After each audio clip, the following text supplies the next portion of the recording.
And Mike, can you see my screen? Okay, great. Yep, looks good.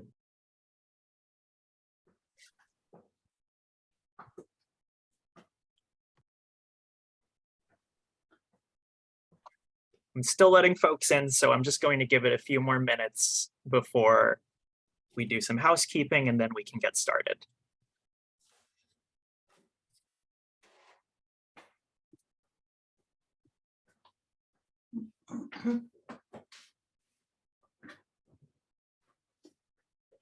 Oh.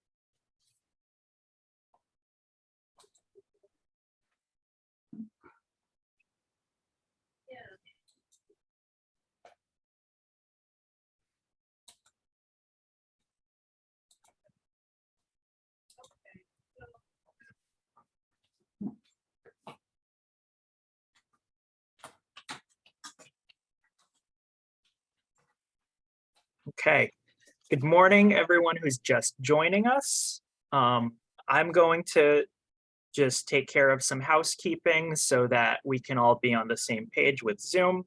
We're working with language interpreters today, so I just want to make sure everyone knows how to use the Zoom interpretation feature. First, you will want to find the globe in your menu bar. If you can't find it in your menu bar, it might be under the three dots that say more.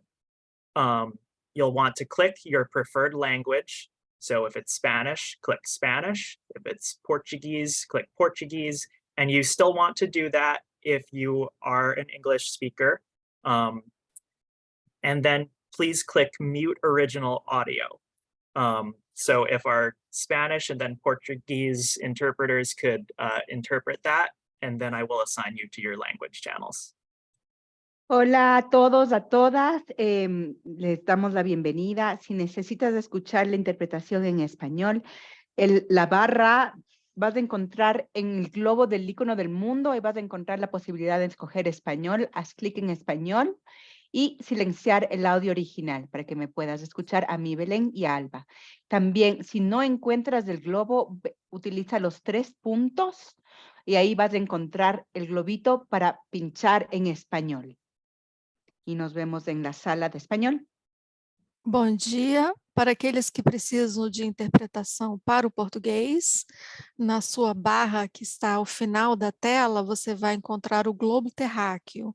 Você vai clicar no globo terráqueo e escolher o idioma da sua preferência, no caso, se quiser ouvir português, e silenciar o áudio original.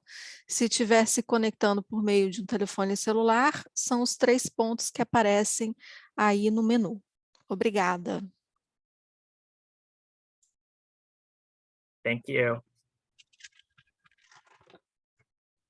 And I'm just going to give it a few more minutes before we get started, also so that I can assign our interpreters.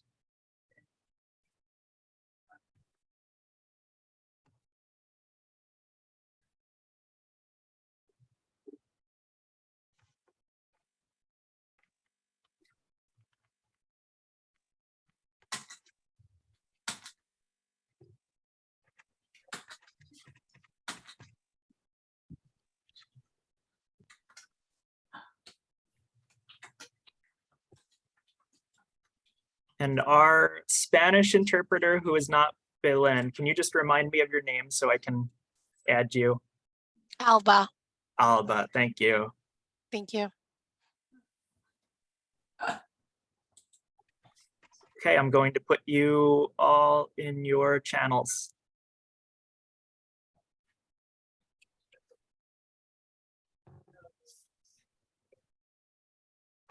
Okay, D tells me she cannot find the interpretation icon. D, it might be under the three dots that say more, and then it should be a little bit down from the top. There should be an option for interpretation. I just found it when you said, I'm going to put you in your interpretation channels. And I selected English, but I still see a Spanish slide in front of me. Yep, that's just part of the slide deck, so that will change. Very good. Thank you. Okay, so I'm going to go ahead and get started now. Good morning, everyone. My name is Jordan Fairchild. I'm the coordinator and community organizer for Keep the Promise Coalition. Keep the Promise Coalition is a grassroots group of advocates with lived experience of mental health, substance use, and co-occurring disabilities. Welcome to part 1 of our training on how to be an effective advocate for change at the state legislative level, Advocacy Essentials. Next Tuesday, we'll be holding a mock legislative hearing where you'll have the chance to practice giving testimony. On Tuesday, December 13th, we'll cover the legislative process and how a bill becomes a law. And on Tuesday, the 20th, we'll cover need-to-know organizing skills for future leaders. This training is made possible by grants from the Connecticut Council on Developmental Disabilities and Community Foundation of Middlesex County. I also want to take a moment to thank Mental Health Connecticut, as well as Dominique Thornton and Mike Finley, who will be facilitating today's session and help to make this possible.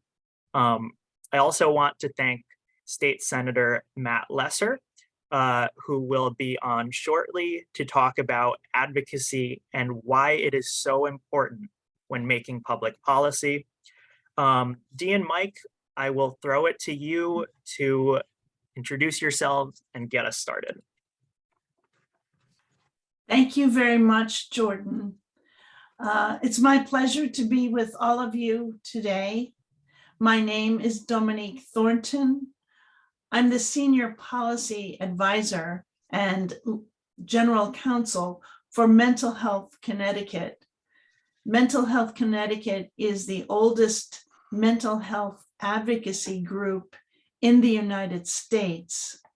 It was first founded in 1908 by Clifford Beers, who wrote the book, A Mind That Found Itself. I joined Mental Health Connecticut after being the mayor of Middletown for 8 years because I wanted to use the legislative advocacy tools that I learned while being an elected official to promote mental health for those who wanted to improve their advocacy skills. I have a close family member who was going through recovery at the time I joined Mental Health Connecticut in 2006. And while I didn't share this personal information with others, I do so now because my family member has given me permission to do so, and because she became a peer in the recovery movement. And through this process, I have seen the growth and transformation of her life. So I thank you all for joining us today. Everyone has a personal story. And it is in sharing this story that we bring mental health alive to those at the legislature who we need so very important that we connect to. And at this time, I'm going to open it up to my colleague, Mike Finley, who has joined Mental Health Connecticut as our lobbyist and advocate. Mike. Thank you so much, Dee, and good morning, everyone, and thank you so much for joining us this morning. As Dee said, my name is Mike Finley. and I'm the Public Policy Coordinator for Mental Health Connecticut. I've been with Mental Health Connecticut for just about a year now and have collectively around 7 years of experience in the nonprofit advocacy world. And very thrilled to have you all. This is going to be a great training. And as you will learn, real policy change starts with advocates like yourselves. So thank you so much for joining us. And Dee, I'll kick it back to you. Thank you, Mike. Jordan, I appreciate what you said about keep the promise. Keep the promise was something I became aware of when I was mayor of Middletown, because Middletown was the location of Connecticut Valley Hospital.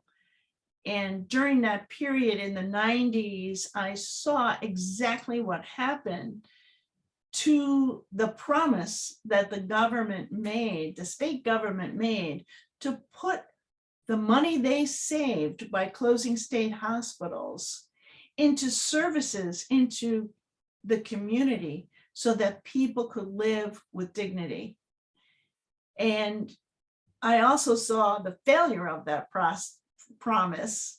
And so therefore I immediately became, both for personal and political reasons, and a member of Keep the Promise early on. So let's go to the next slide and talk about, oh, I see our guest speaker today is Senator Matt Lesser. He is a senator from Middletown, and he also has had a very intimate firsthand seat at seeing what happens when the state does not keep their promise. When Senator Lesser is on the line, I'm sure that Jordan is going to let us know immediately so that he can see us and hear us as well. All of us today are going to keep our mute on so that everyone can hear and see clearly, and we'll be able to have a better discussion. Senator Lesser has been in the state legislature for 14 years. He was a state rep from Middletown for 10 years, and then he ran for state senator. This year is his 3rd year in the state Senate. So I will let him tell you a little bit more about himself as soon as he signs on. In the meantime, let's talk about why advocacy is important. At this point, what we envisioned is individuals on each Zoom to kind of give us their ideas about why they think advocacy is important. I more or less told you my story when I began my introduction, both because I saw the impact on the town that I lived in, and because I had a personal story, a personal family member who was being ill affected by the effects of mental health disabilities. Is there anyone on the call today who would like to introduce themselves and tell us why they think advocacy is important? If there is, could you either raise your hand and unmute your sound? Anyone out there?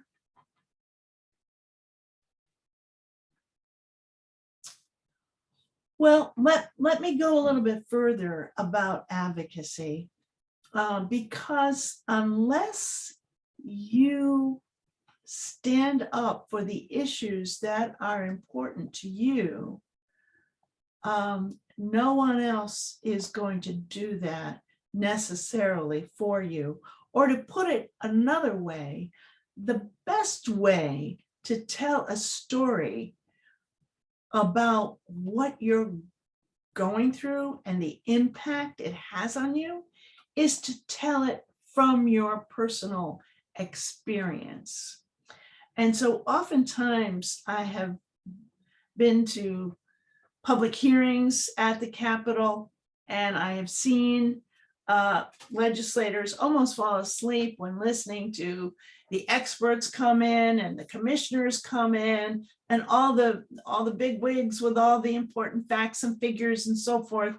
And they pretty much put everyone to sleep almost. Not saying that is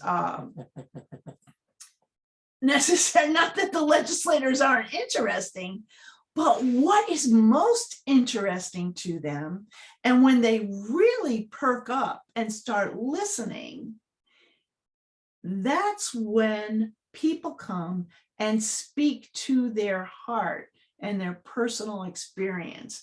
That honestly, we've been told time and time again, means more to them than all the facts and figures in the world. Dee, I saw that, I believe Jillian had her hand up. Is there a hand up? I think when you ended, it was exactly what I was going to say. It kind of puts a voice to the faceless. Exactly. And it adds some personalized story. It puts some texture and context to all the, 10,000 letter words. Exactly. And it gives you an opportunity. I'll never forget one public hearing. The legislature was considering increasing the cost of copay to persons who were purchasing medications. And one woman came forward and she had like a big bag with her, and she took out of that bag about 20 different prescription pill vials, and she lined them all up on the desk in front of her to show the legislature that you might not think an extra $5 on a copay is a lot, nothing to you, and maybe anyone could afford that increase, very slight increase, but look at all the medications that I have to take every day, and that visual and that connection between that individual who had to take all of those medications in a day, in a month, every day, every year, and her explanation about how her life is better because she does take these medicines or she does need them, etc., was so impactful that they just shelved that that bill that was under consideration to add a cost of copay for Medicaid recipients.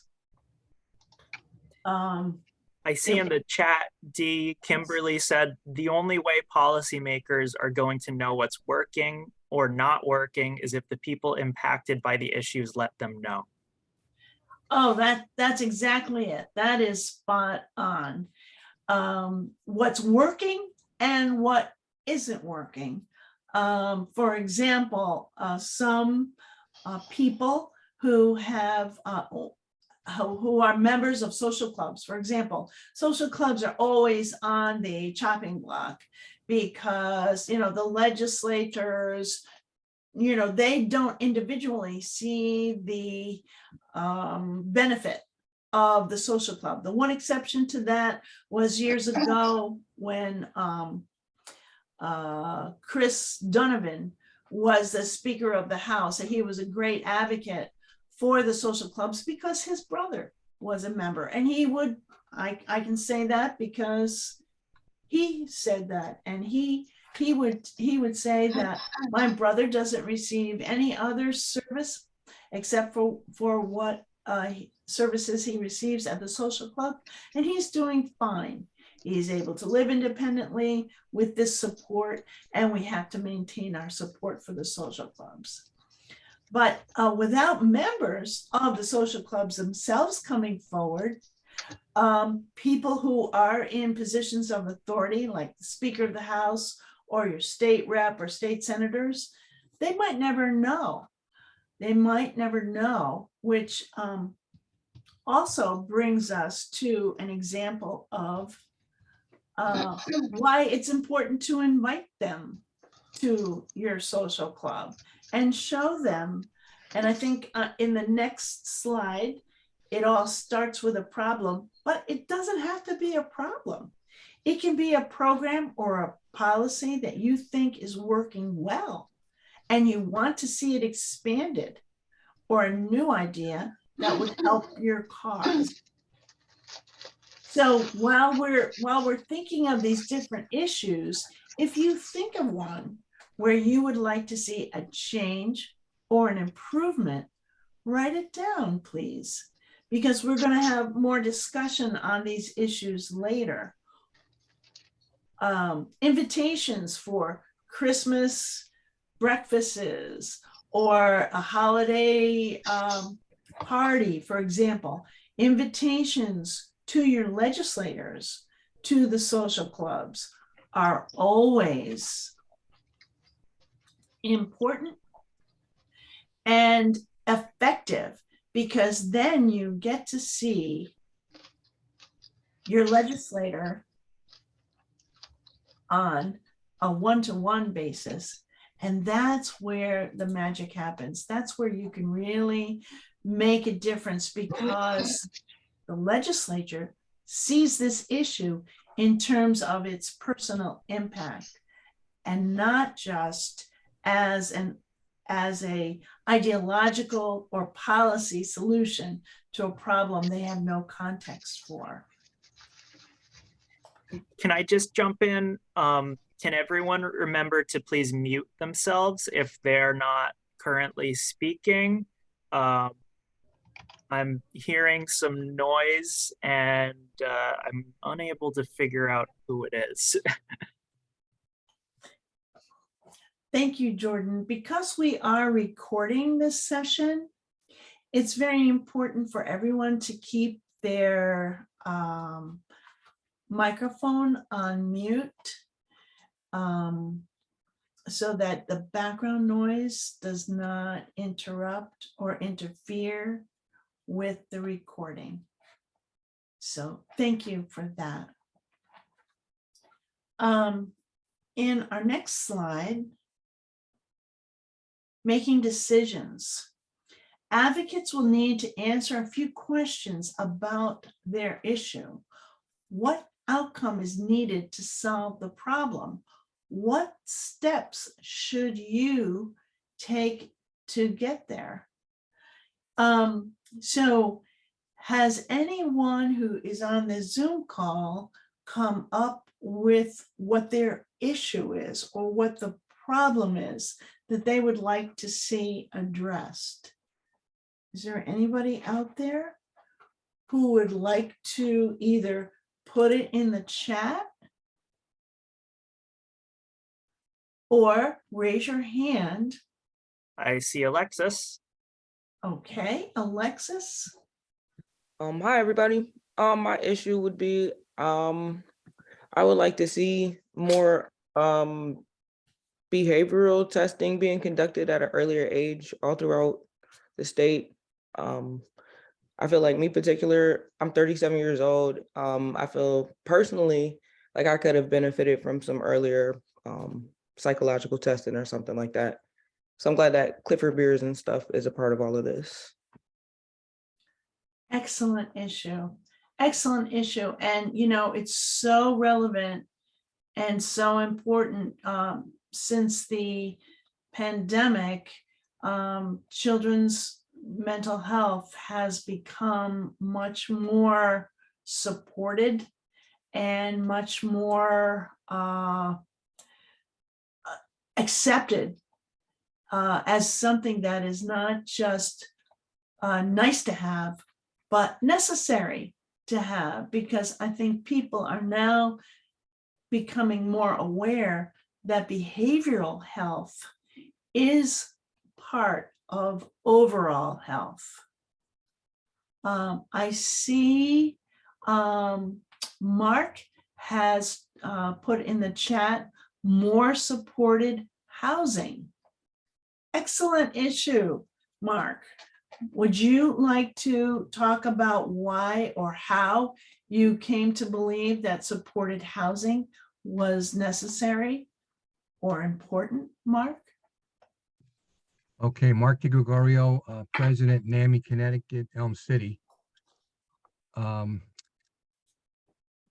Over the years, I've been involved, my daughter, my oldest daughter, it's a long story, but I'll focus on my oldest girl, has had schizophrenia. And for 25 years now, she's going to be 40. And we have been through the mill. And what my wife and I have had to become in many areas is supported housing. We had her sister and her needed housing 18 years ago, and the state could not provide anything. The nonprofit we went to could not provide anything. We had to buy the condo and put them in with the nonprofit overseeing them. That only worked for a little while. And then, you know, I'm also involved with DDS because my sister-in-law has special needs and we ended up buying a group home in the Shoreline for her to live in.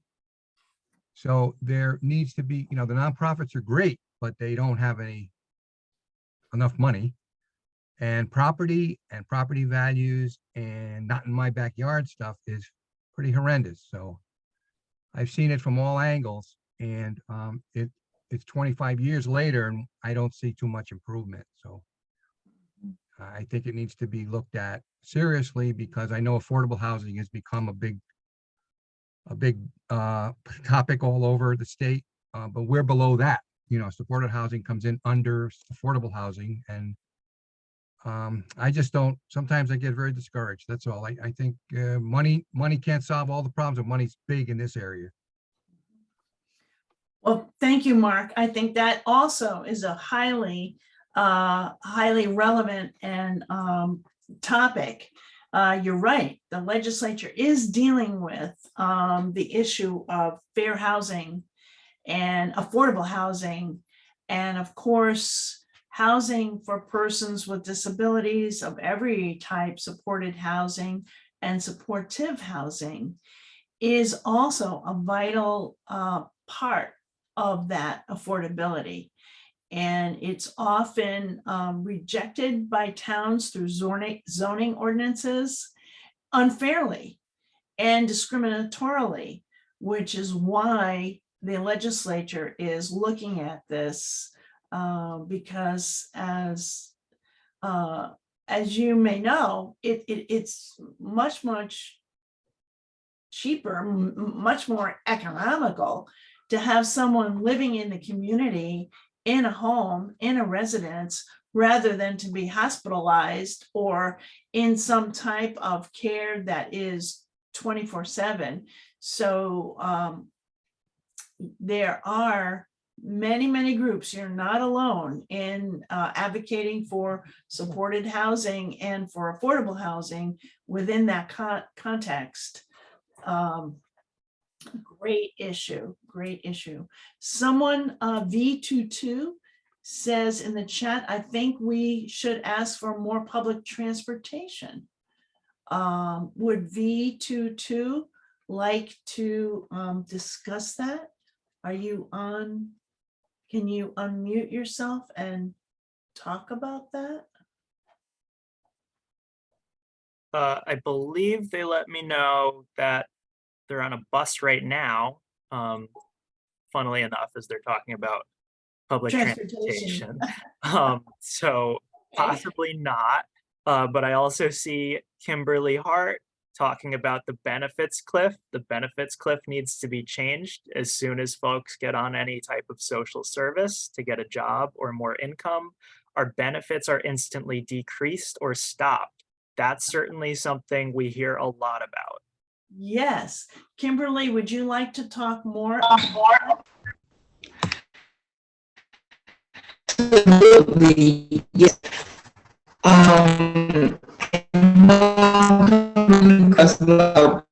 Kimberly, we're having a hard time hearing you.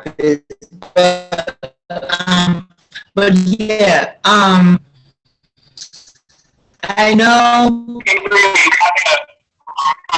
Kimberly, your connection is Okay, not great right is this now, and we're having better? Is this better maybe or no? It's not better? very slightly. But how about this? If you want to go on in the chat a little bit more, I could read what you say. But I'm just thinking it might be a little hard for our interpreters to hear you. Yes, and it's a little bit difficult for the recording because your call is dropping so frequently. It's hard to tell what it is that you're saying, unfortunately. So there's a lot of chat I'm also looking at. And I think we can possibly go on to the next slide, talking about who to bring their issue to. As you heard earlier, Keep the Promise is an advocacy group and a coalition of many groups working on the same issue. Yes, we are stronger together and stronger in numbers. When these issues that we've been discussing here today, early behavioral health testing, supported housing, transportation, should be brought to the attention of the legislators? Well, during a legislative session, during a hearing, but also it can be brought up earlier than that as well. And we're going to be talking about both the public hearing and the public testimony while the legislators are in session. This year is what they call a long legislative year that goes from January to May, I believe it is. And then, so during that period of time, the legislature goes into committees, they do their committee work, they have hearings on various topics, and then the advocates have the opportunity to address their legislators together in coalition.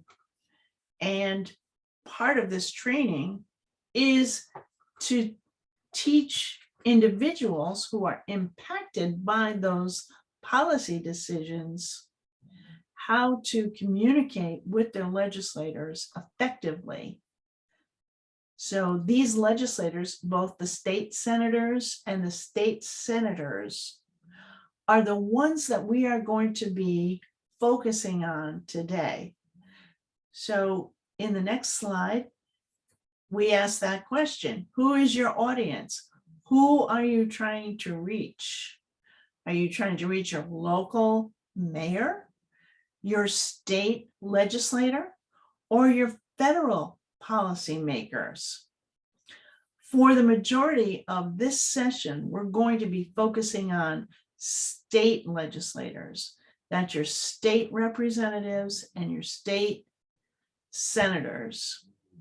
Now, locally, yeah, you have a mayor for selectmen, but what impact do they have over local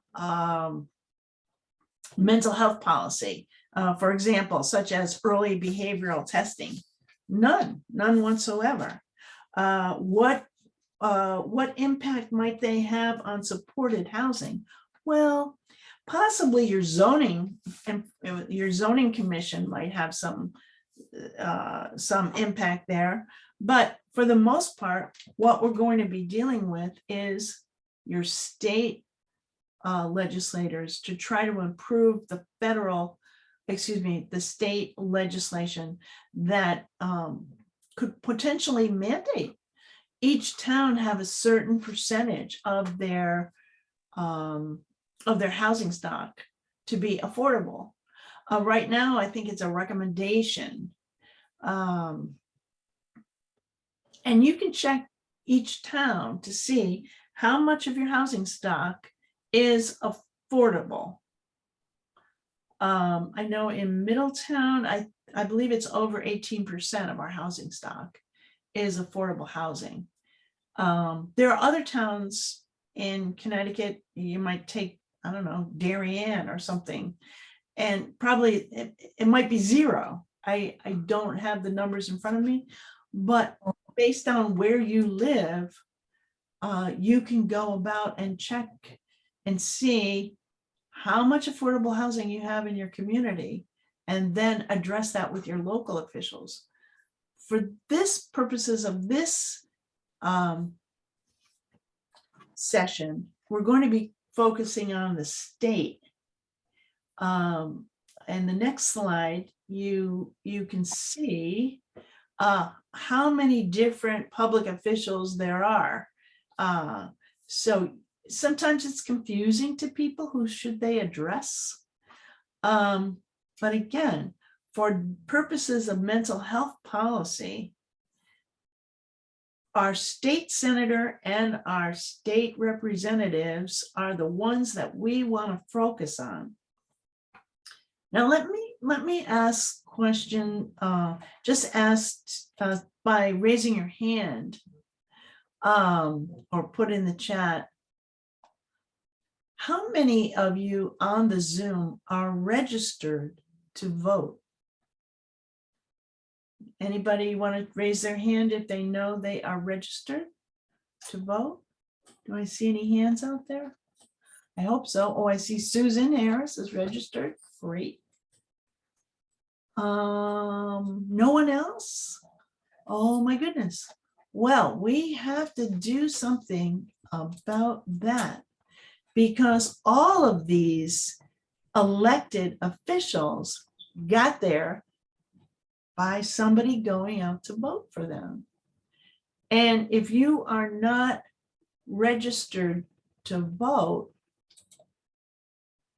then they don't really know you're there.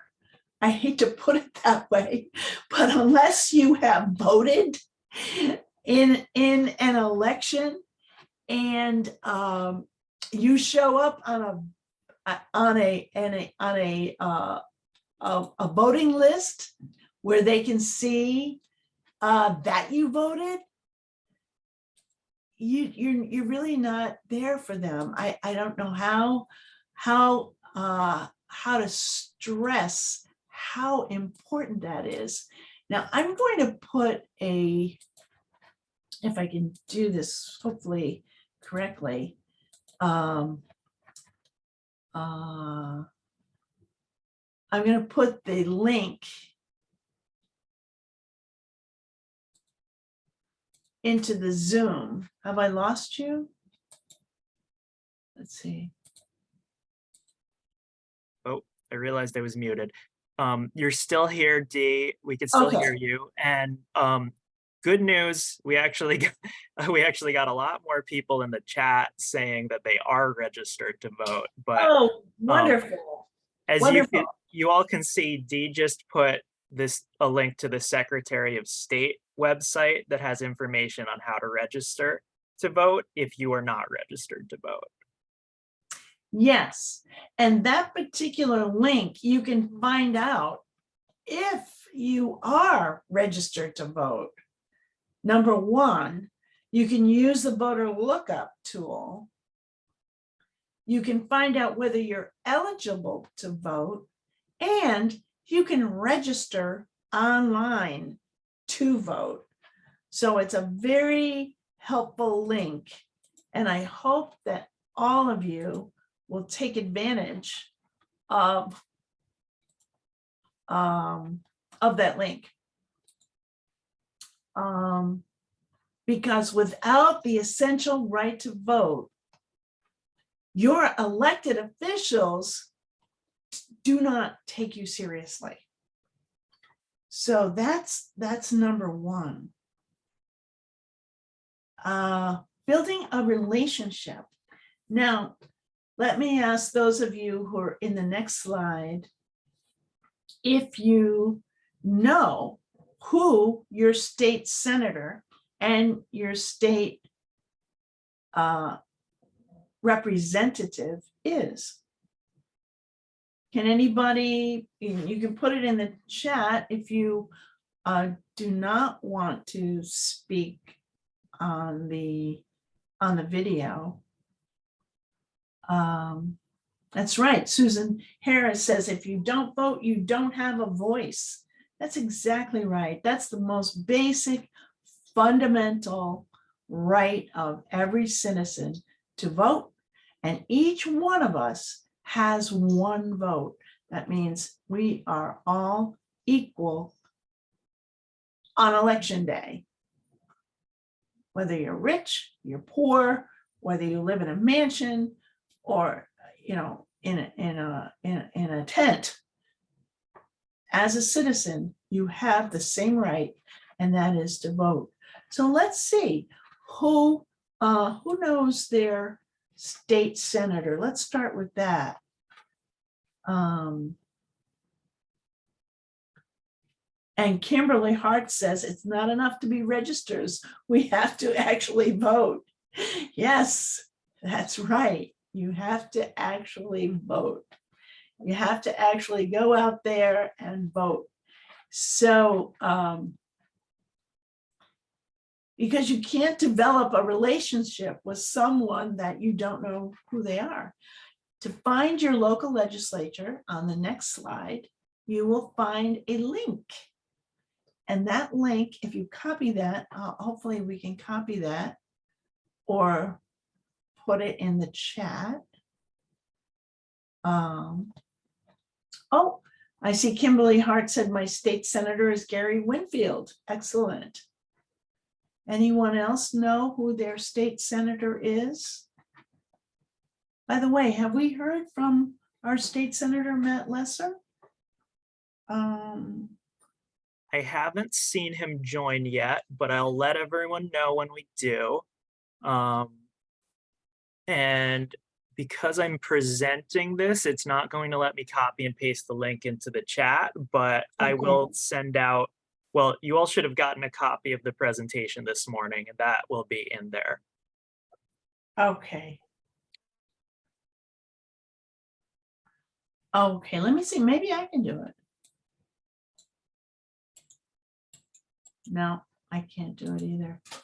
All right, so we will send that out to everyone so that you can find out who your state senator and who your state representative is.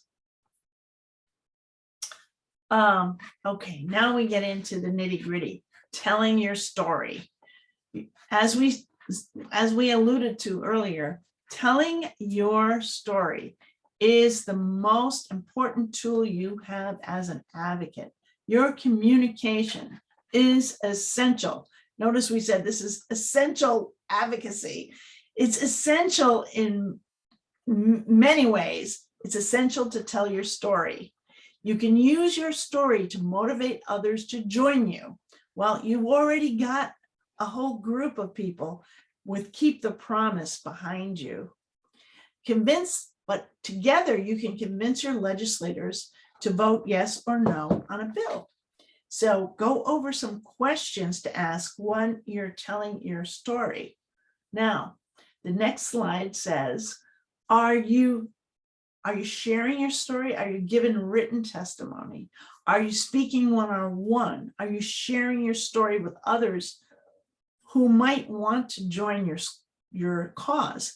Just as I am speaking to all of you, trying to encourage you to join our cause at Keep the Promise and Mental Health Connecticut and NAMI and other groups that have joined together with Keep the Promise to share that story with their legislators to try to improve behavioral health testing, supportive housing, transportation, those issues that might not get the support that they need unless they have people behind them to back them. So in the next slide, you'll see the public hearings come up during the legislative session, which starts in January this year. And there is a schedule for those public hearings, which is made known at the beginning of this session. Keep the promise. We'll let everyone know when those sessions are. The public hearings will be held, as I indicated this year, from January to June, or in the short years, the even years, from February to May. And then the legislature in our Connecticut legislature has a committee that is made up of both senators and legislators. So it's not divided as it is in the federal government with just senators in one committee and legislators from Congress in the other. But our committees are joint committees of both senators and state legislators. The committee has two chairs, one from the dominant majority party and two ranking members. The ranking members come from the minority party.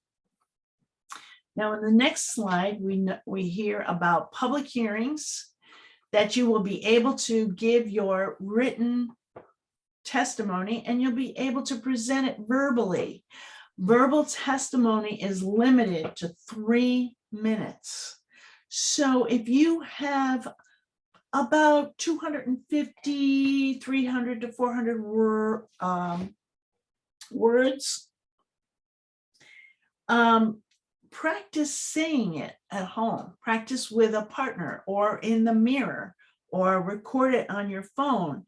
Make sure you get your testimony to be within the 3-minute deadline. Dee, it looks like Senator Lesser just got here.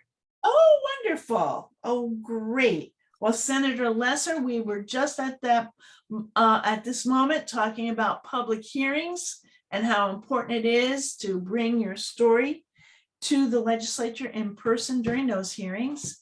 I've told them that you are my senator.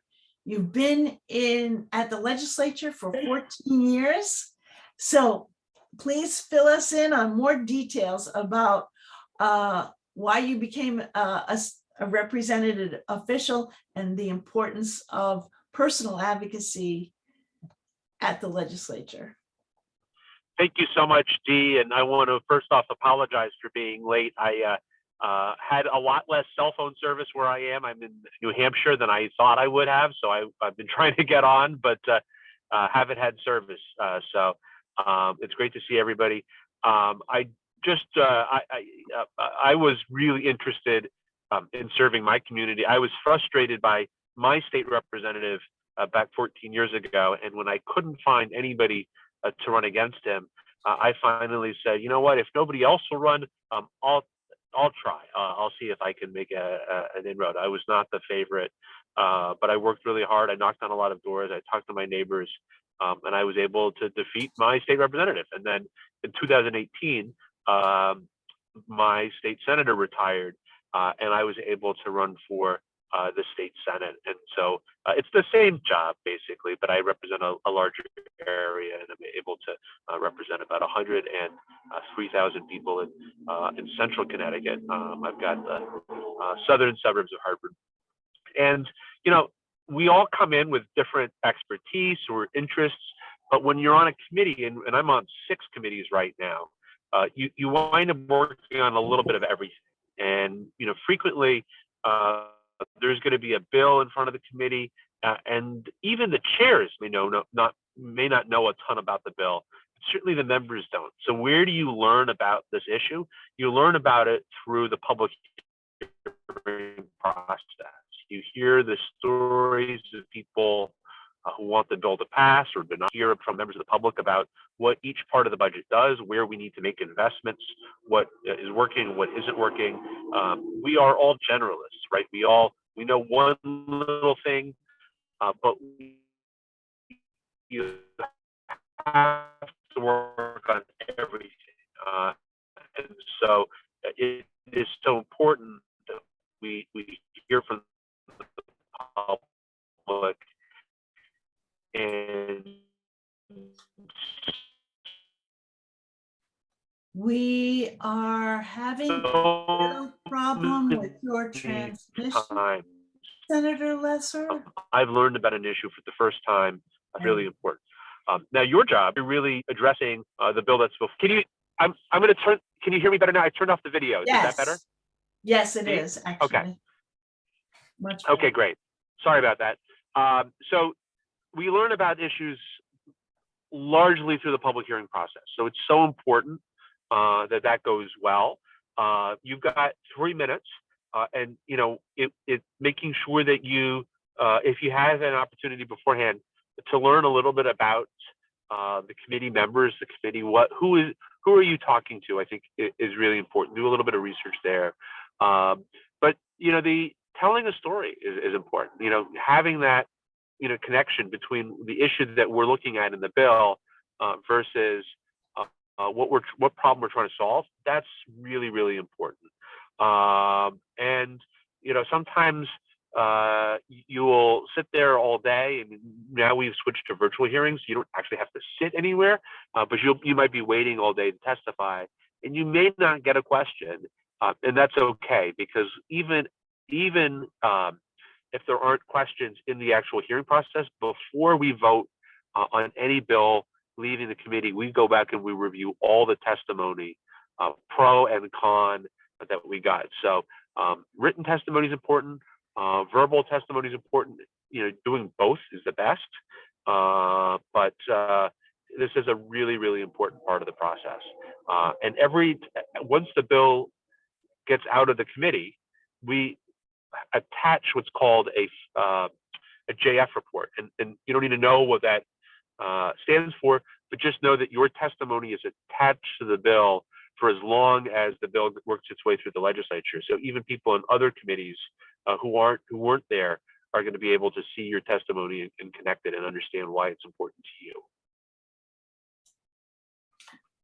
Wonderful. Thank you for that summary of the importance of the of speaking before the legislature. I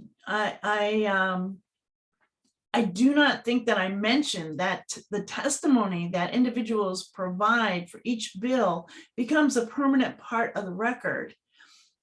I believe there is a way to protect your identity if you do not want it to be made public, because I know there are and have been some individuals who've had concerns about that before. But for the most part, I think it's a good thing, because that testimony is the legislative history of a particular bill and shows whether or not it is moving forward in accordance with its purposes.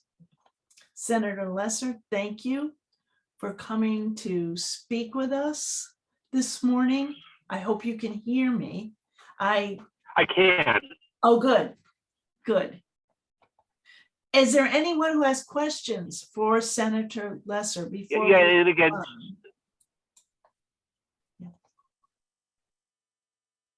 yes.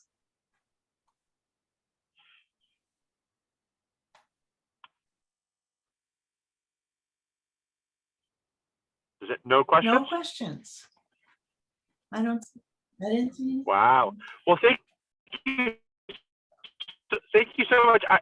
I will say I've had a number of people from Keep the Promise come and testify in committees that I either serve on or chair. And it's been a great experience to work with you all on incredibly important. I just want to thank you for your work and your advocacy, and I'm looking forward to seeing you. You know, in addition, you all have members, state senators and state representatives who represent you. So whether they're on the right committee or not, please feel free to reach out to them, because it's really helpful to know what issues that my constituents care about. I can reach out to colleagues of mine on different committees and pull it in a good word if I know it's important to a constituent. So, this is a really important part of the process. Too often, legislators, I think people in the public think that we know what you want or we know what's important, or you think there's no use, right? There's, go fight City Hall, go, there's no use to advocacy. And I think those are all wrong. You know, we don't know everything, and we really rely on hearing from you about what's important and what we can do better. So I'm looking forward to seeing you next session. Hope you'll come and testify. And you know, it's great to be part of this once again. Thank you. Thank you again, Senator Lesser, and thank you for joining us today. And we hope to see you at the legislative session. Senator Lesser is one of the co-chairs of the Insurance Committee. The Insurance Committee is one of those committee that oftentimes hears proposal legislation that directly impacts the people that we serve and the issues that we care about. So let's move on in our slide presentation. I know I've been kind of going a little bit slower in the beginnings to make sure that I have slowed down the pace for the interpreters, and but I want to make sure that we cover all the material. So first thing is, if all of you have gotten your all of the slides for this presentation, it more or less gives you a chance to put together your own testimony, put it together in writing. That's where we kind of where we left off, putting together your testimony. And Senator Lesser also touched upon it. It could only be 3 minutes. So that's only maybe 300 words of addressing your testimony. This Keep the Promise will give you the links for the action alerts so that you can sign up for the hearing. Generally, these will be posted before the committee meets, but we will let you know what is going to be coming up so that you can prepare your testimony. This, and I think we've already talked about this, rehearse your testimony, make sure it's less than 3 minutes. The legislators might ask you questions. If you know the answer, go for it. If you don't know the answer, don't be afraid to say, I don't know. Sometimes I don't know is the most intelligent thing you can possibly say. And that's on the next slide about spoken testimony. Again, we'll let you know when they're coming up. We'll send you the links. And then the idea of this presentation is to get you ready to prepare your testimony, have your testimony ready before all this comes to happen, before it comes to pass. The written testimony in the next slide, to tell your story. Let me make sure I'm on the right slide, Dee. I'm on slide 20, written testimony. Okay, Spoken testimony, keep it simple. Okay. And just let me know when you're ready to move to the next slide. Okay, written testimony. Okay. Okay, written testimony as opposed to what you speak. The written testimony can be as long as you want it. If you have details, if you have facts, if you've done research that you want to include, but when you're speaking it, you need like a fact sheet. So to limit your spoken testimony to 3 minutes. Is everybody understanding the difference and the distinction that I'm making there? So generally what people do is they prepare in writing, and onto the next slide, writing your testimony. This will give you a sample, and on slide 21, a sample of how to go about beginning your testimony. You address the committee chairs, good afternoon, Senator.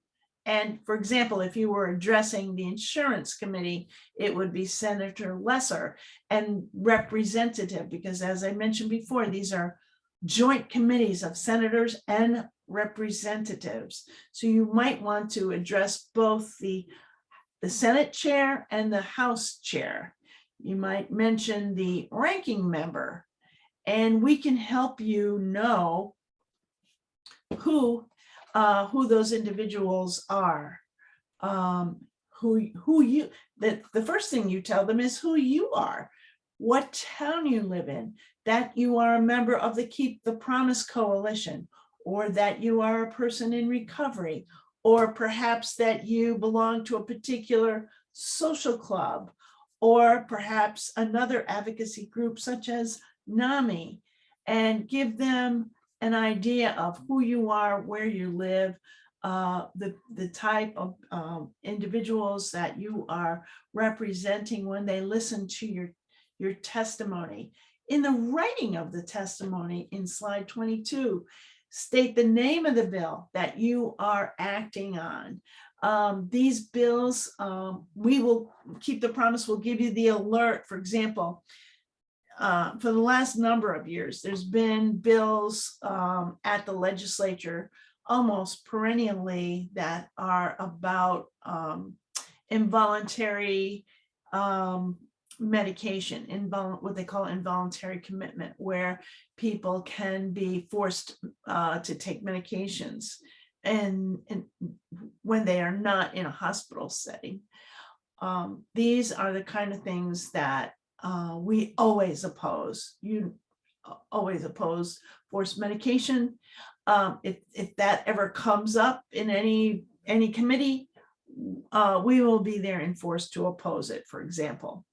So you identify the bill that you are preparing to advocate either for or against. If you have your testimony already prepared in writing, you will not ramble. Try to stay on track. Again, you've only got 3 minutes. Slide number 23, writing your testimony. Answer the questions. What is the issue? How does it relate to your story? What helped you? What didn't help you? What would you like to see changed? These are the essentials of writing a good testimony, because it puts in context the opinion that you're trying to get across to the legislators. Slide 24, writing your testimony. Get creative. Oh, here we have that story about the woman who used all the pill bottles to show how Medicaid co-payments would hurt her. So you can use visual impacts. Closing your testimony in slide 25. Can I jump in for a second? Because Sarah said something in the chat that I think makes sense for this slide about getting creative. She asks, if I write a testimony and instead of reading it, I sing a song, would that be acceptable? You know, I have never heard anyone sing their testimony, but then again, I don't know why not. I mean, it's possible that someone might call you out of order, but if you're a good singer and they're enjoying the song and it doesn't go over 3 minutes, I don't know why they would not allow you to do so. That is a good question to ask the clerk of the committee. There, get to know the clerks of the various committees. Say you've got a little ditty that you have composed, and maybe you play the guitar or the harmonica, and you want to sing the song to the legislatures. Just make sure, just check it out to make sure that it's not going to be considered out of order. On the other hand, if you start singing your song and it doesn't go over 3 minutes, they would be, I think they would be hard pressed to call you out of order. Someone has a hand up, Jillian. Hi there, to the person that was asking about if, whether or not they could sing, perhaps providing them a written copy of what you're going to sing about as well might help. Because they may want to weed out whether or not it was something that was obscene, or, you know what I mean?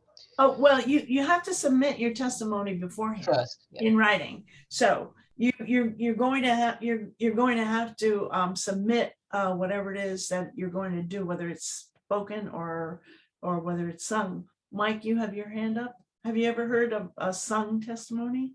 I have not. I mean, that would be extremely creative. And the only thing I would say, I mean, so long as the song is relevant towards the bill that's the hearing is on, I don't see any issue with that. But yeah, it just has to be relevant to the subject matter of the public hearing. Right.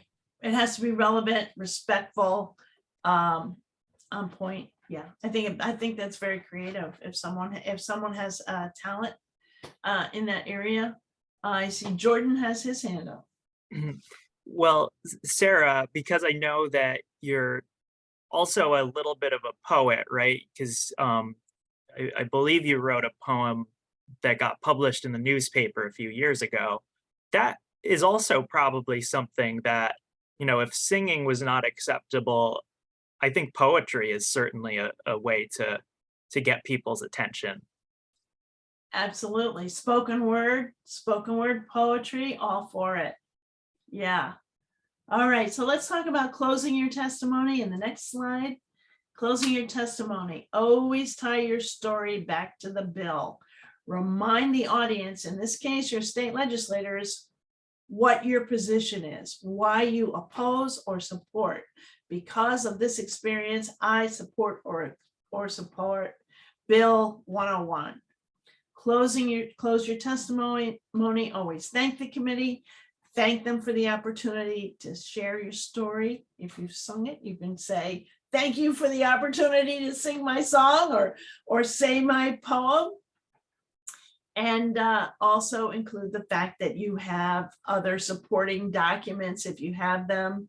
Oftentimes at Mental Health Connecticut, when we were advocating along with NAMI, we would provide national research or, you know, background information that supported our positions. We wouldn't necessarily go into that during the testimony, but we would provide it as a support. Add your contact information. And that's on slide 26. Add your contact information to your testimony and put your email and your phone number in case the legislators have questions. And again, remember that the testimony is public and anyone can see it. And again, if you are concerned about privacy, there is a way to provide that anonymously, but you can talk with Jordan about how we do that. Now, the next slide, number 27, we get into some examples of good testimony. So you can look at this for yourself. Here we go. Good afternoon. Now, here's the heading. You've got the name of the committee at the top. You've got the number of the bill and the title of the bill. You've got the date of the committee hearing and your name right at the top. Good afternoon, Senator Moore and Representative Abercrombie and distinguished members of the Human Services Committee. Okay, and it goes on, and you guys will have this in the slides to read why this is important.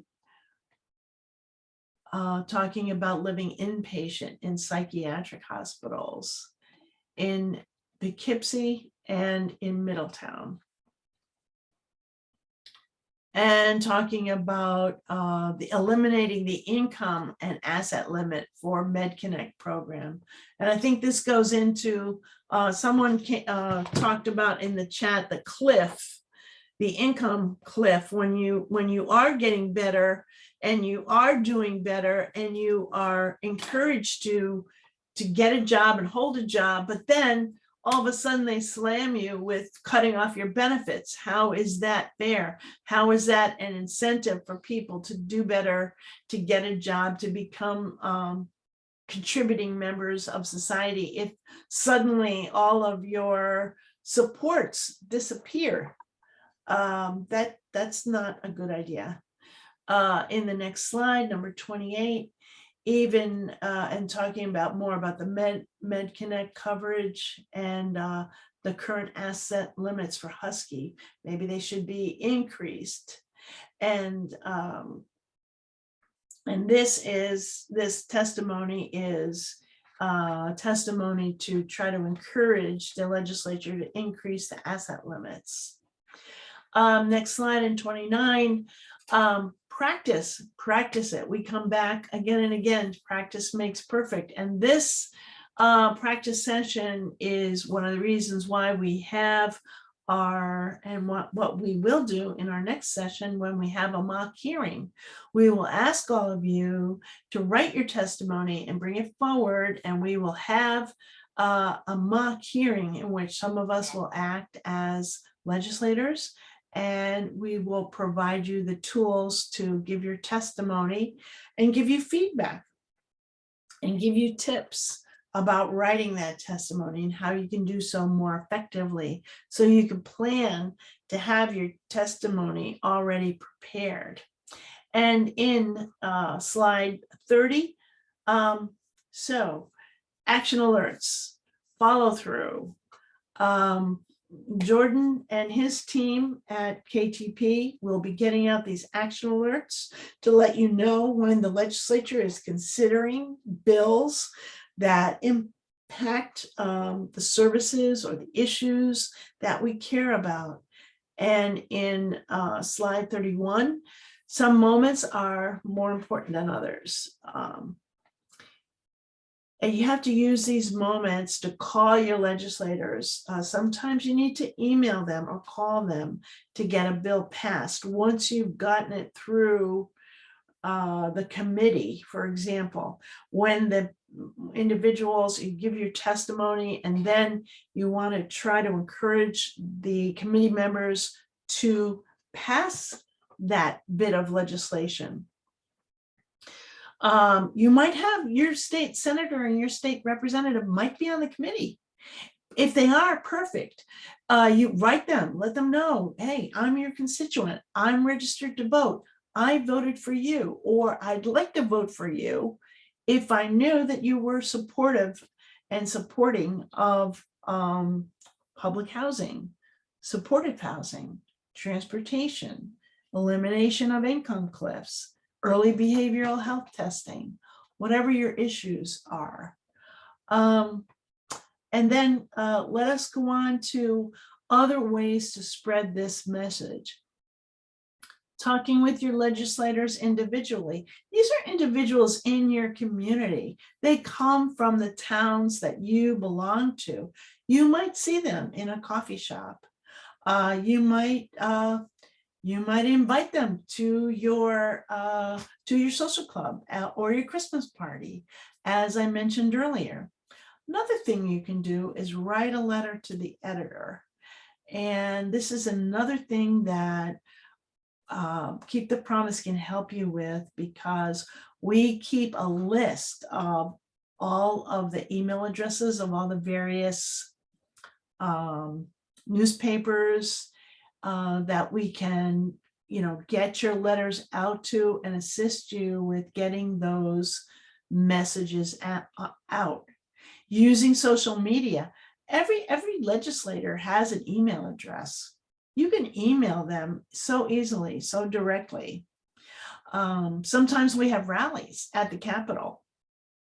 You can attend those rallies. You can go in person and show up and show the support that you have for various issues.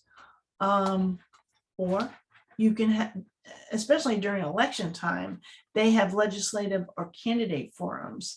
This would have been important last year when they were all running for election. So you want to press them before they get elected to support mental health issues. But now that they have been elected, send them a congratulatory email and say, congratulations on being elected. And I hope you're going to support Medicaid benefits, for example, or whatever your issues are.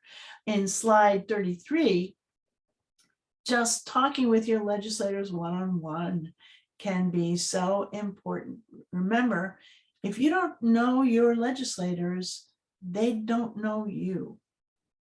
So reach out to them, find them, and we'll show you those links. I think we did put that was in one of the former links. Whenever talking with your legislators in slide 34, be polite, be respectful. Sometimes the legislators don't necessarily agree with you. Sometimes you might say things that they don't really want to hear. For example, state of Connecticut promised to put community services in the community, more than 20 years ago. What have they done about it? Stay calm. Don't take it personally. Being right is not always as important as getting to the finish line and convincing them of the importance of your issue. Particularly slide 21, make sure that they know that you're on their side. You want them to be on your side. Don't leave without at least getting a plan on how to get that legislator over to try to get their commitment over to your side. Try to get them to say, yes, they will vote for that bill if it comes before the General Assembly. Maybe they weren't in the committee of cognizance, the committee, on insurance, for example. Not every member is on every committee, but if that bill comes before the legislature, make sure you get their commitment that they will vote for it. And on slide 36, media, again, another way to get the word out. It looks like Mike has his hand up. Mike has your hand up? Mike. Yep, very quickly, just two things. One thing I will say, which is helpful when if you have an in-person meeting with your legislator or a Zoom meeting, before diving into business, you do have to understand that you have to respect their time, but before diving into business and asking them for a commitment, one thing I always find helpful is to explain your ties to their district. And the reason for that is it opens up further conversation. You guys could know, mutual friends, things of that nature. An example is I grew up in Durham. When I meet with my legislators from the town of Durham, I would say, yeah, grew up in the town of Durham, love going to the Durham Fair. That always opens up a positive dialogue before you dive into the business. And the second thing is obviously respecting their time.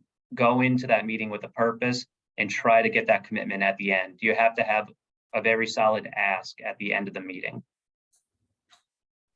Very good points, Mike. Very, very good points. And this also mirrors the advice and instructions that we gave in an earlier slide. When you prepare your testimony, you tell them who you are, you tell them where you're from, you tell them what your background is.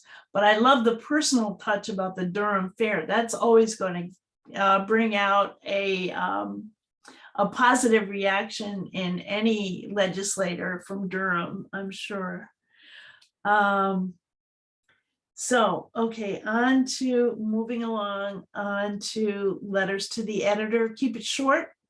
Again, it's got to be, I think most papers have a limit of 250 words or so. It might be in response to something that was recently in the paper, in which case you might be able to get a little bit longer letter there. But again, we're here to help you and help you prepare those letters and show you how to get them published and direct them to the correct email account, because I think by this point almost all publications, letters to the editors, go to an email, and we have those. So just a few tips on slide 38 concerning letters. This is also holds true for testimony.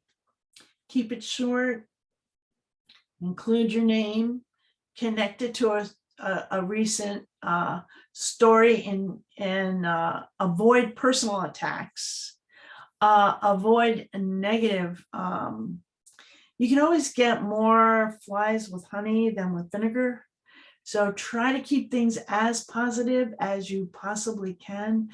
Personal attacks really don't get you very far. Include your town, your contact information. And we'll have more to say about all of those things in later leadership training. How to contact your legislature, how to navigate this Connecticut General Assembly website, how to log on for a public hearing. It's very similar to going to a Zoom meeting. In our next session, we're going to have a practice mock hearing in which hopefully we're going to set up a process by which you will log on, just like you would log on for your testimony. You will give your testimony that you've prepared ahead of time, and we'll give you feedback on how you can improve it, what might be things you might include or leave out, etc. And it's about 12:25 or so, and I want to give time for, we've got about 5 minutes left for questions, comments. What would you like to hear more about? What can we emphasize that perhaps we didn't cover? Would anyone like to give us any feedback or have any questions for us?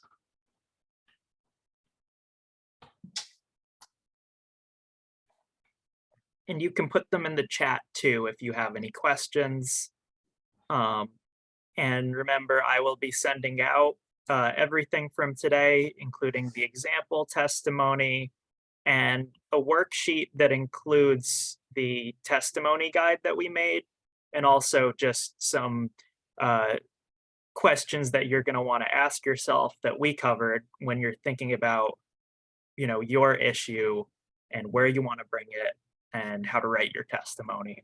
And that is something that you can use if you'd like before the next session, when we will have the opportunity to share some testimony. Thank you, Tammy. Thank you.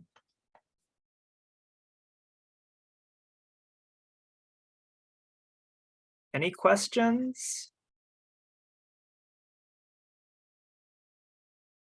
I love the energy, Mark. So if there's no questions, I just want to say, oh, well, here's a question. How do you talk to a legislator about something that is on your mind that you would like to see implemented in a law? Very good. Mike, would you like to field the answer to that question? I know I have my thoughts about this. Yeah, of course. And it's a great question. So a lot of the times there could be an issue that may not be very well known amongst the Connecticut legislature, and it's your job to educate them. And honestly, in situations like this, you bring forth an issue, and the best way to get a fix through a law is to say how that issue is affecting your life.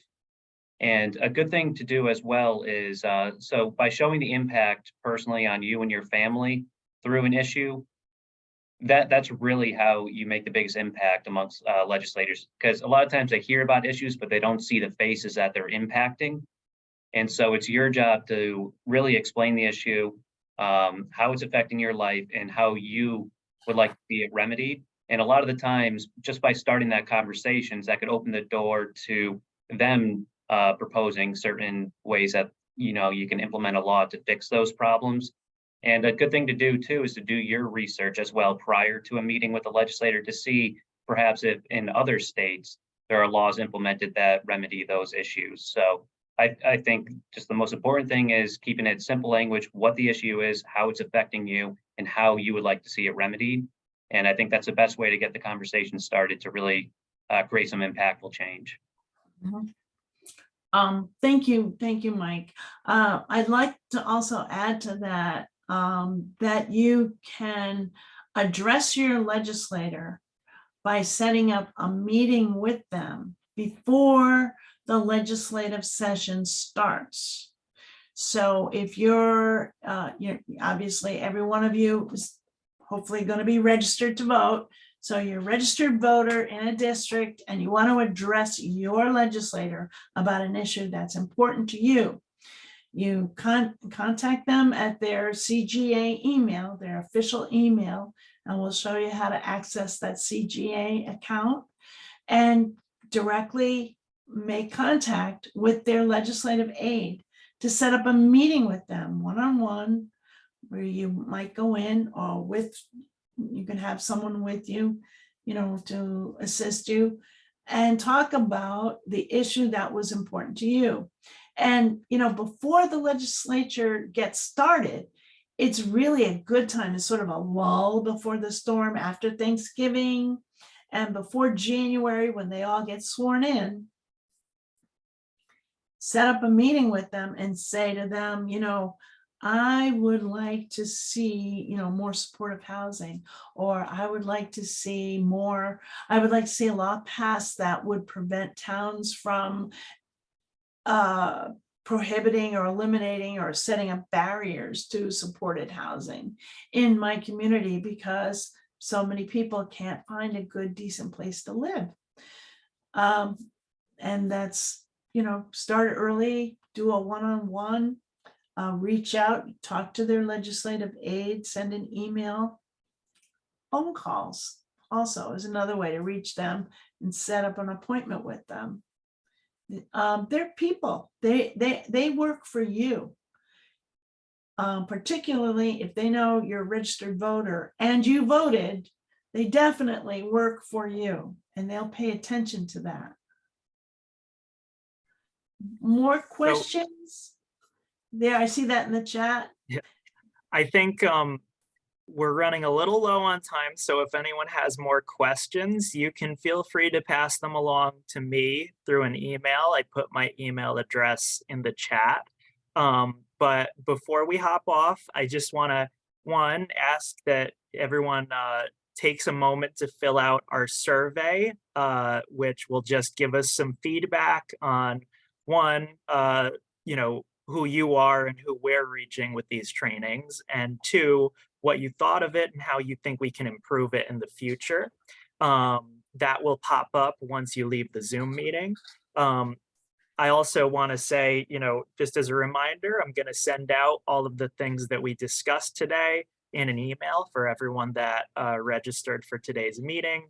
Feel free to use the template and the guide for the next session on next Tuesday, when we'll be having a mock legislative hearing. And finally, I just want to say thank you again to Dee and to Mike for helping out with this. You did a great job. And I want to say thank you to our fantastic interpretation team for managing to interpret like this in 3 languages. So thank you. Thank you, everyone. Yeah, thank you all.